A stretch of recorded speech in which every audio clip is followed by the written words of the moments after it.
Nah, memasuki di pertengahan tahun 2026 ini, buat kalian yang dalam keadaan darurat butuh dana mendesak, sudah pasti yang menonton video ini sedang mencari aplikasi pinjaman online yang aman dan terdaftar di OJK dan yang paling mudah banget nyairinya. Jadi buat kalian yang mempunyai permasalahan pinjamannya selalu ditolak ataupun ingin mencari aplikasi pinjol yang aman untuk digunakan, kalian simak aja video ini sampai selesai. Karena di sini kalian akan mendapatkan daftar aplikasi yang paling gua rekomendasikan banget untuk kalian. Karena menurut pengalaman pribadi gue sendiri, gue sudah berhasil mencairkan pinjaman dari yang gue rekomendasikan ini.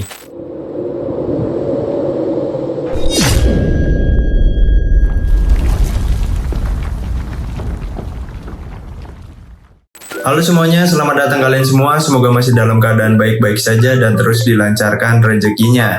Nah, buat kalian yang sedang mencari aplikasi pinjaman online yang aman dan terdaftar di OJK, kalian simak aja ya.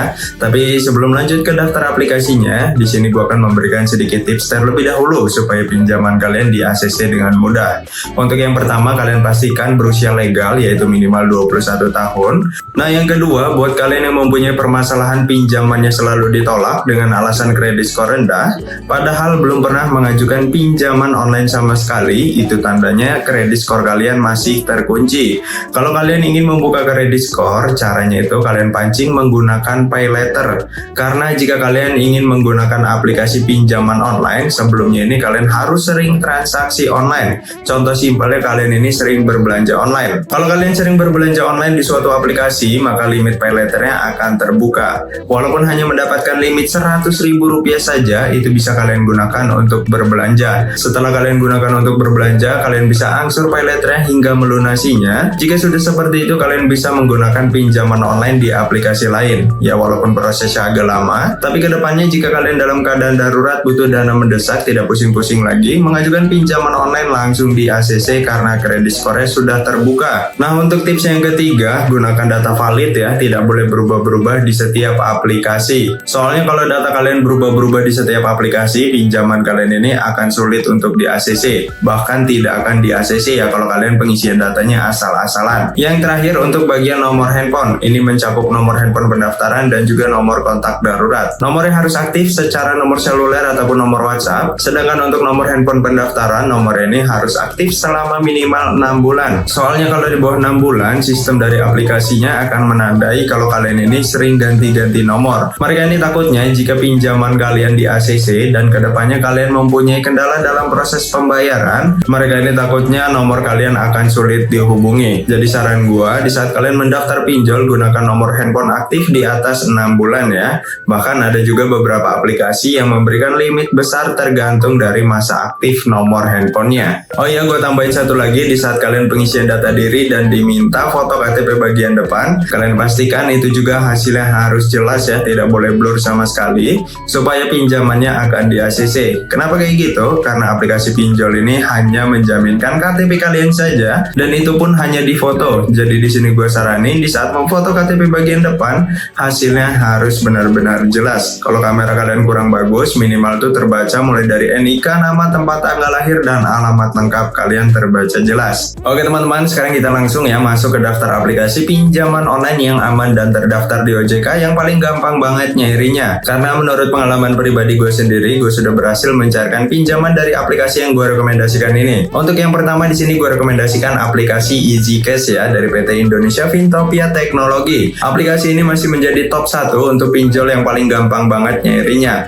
Memberikan limit tertinggi hingga 100 juta rupiah, bunga rendah mulai dari 0,01% saja per harinya. Pencairan cepat dalam kurun waktu 1 menit, nikmati kesempatan bebas bunga sampai dengan 12 kali cicilan.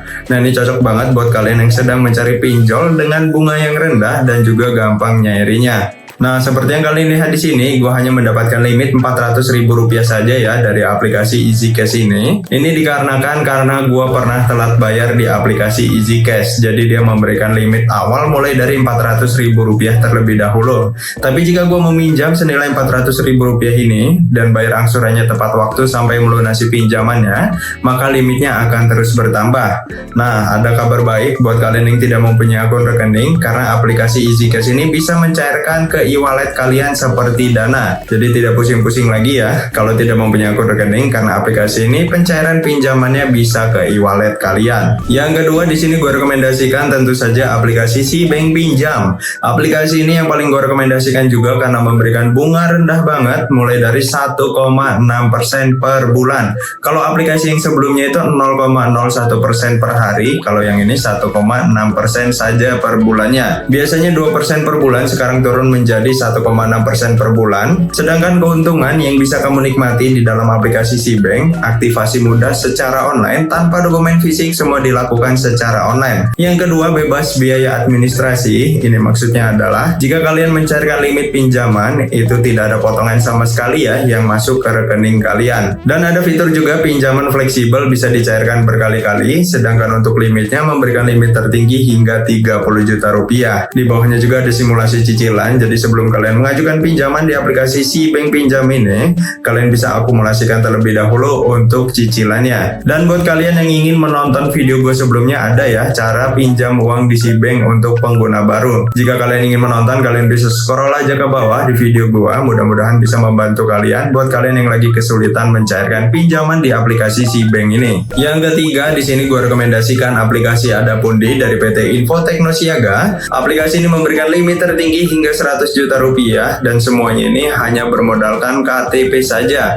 Tanpa NPWP, tanpa slip gaji, kalian bisa mendapatkan limit hingga 100 juta rupiah. Dengan catatan kalian merawat pinjamannya dengan baik ya, yaitu dengan cara bayar tepat waktu sampai melunasi pinjamannya. Jika pinjamannya sudah lunas, maka limitnya ini akan terus bertambah. Sedangkan untuk bunganya memberikan bunga mulai dari 0,03% saja per harinya. Cicilan ataupun tenor di sini ada 4 pilihan, dimulai dari 3 bulan, 6 bulan, 9 bulan hingga 12 bulan paling lamanya. Yang keempat ataupun yang terakhir di sini gue rekomendasikan aplikasi Krediwan dari PT Inovasi Terdepan Nusantara. Memberikan limit tertingginya aplikasi ini senilai 80 juta rupiah. Syarat hanya KTP, proses pinjaman cukup 3 langkah aja. Tenor panjang sampai dengan 12 bulan, bunga rendah mulai dari 0,03% per harinya. Jadi jika kalian meminjam senilai 1 juta rupiah, bunga per harinya ini senilai 300 perak saja per harinya. Jika kalian mendapatkan bunga 0,03%. Nah oke teman-teman, kurang lebih seperti itu untuk pembahasan video kali ini. Mudah-mudahan bisa membantu kalian ya, buat kalian yang lagi kesulitan mencari aplikasi pinjaman online yang aman dan terdaftar di OJK yang paling gampang banget nyairinya. Disclaimer, gue membuat video ini bukan ajakan untuk berhutang dan gue tidak ada kerja sama dengan pihak manapun. Tujuan gue membuat video di sini hanya untuk mengedukasi kalian dan merekomendasikan daftar aplikasi pinjaman online yang terdaftar di OJK buat kalian yang membutuhkan aplikasinya. Nah mungkin sampai sini aja video kali ini. Perlu kalian ingat, gunakan pinjaman online dengan bijak. Jangan gunakan pinjaman online sebagai sumber pemasukan, apalagi untuk gaya hidup kalian. Sampai bertemu di video selanjutnya. See you next time.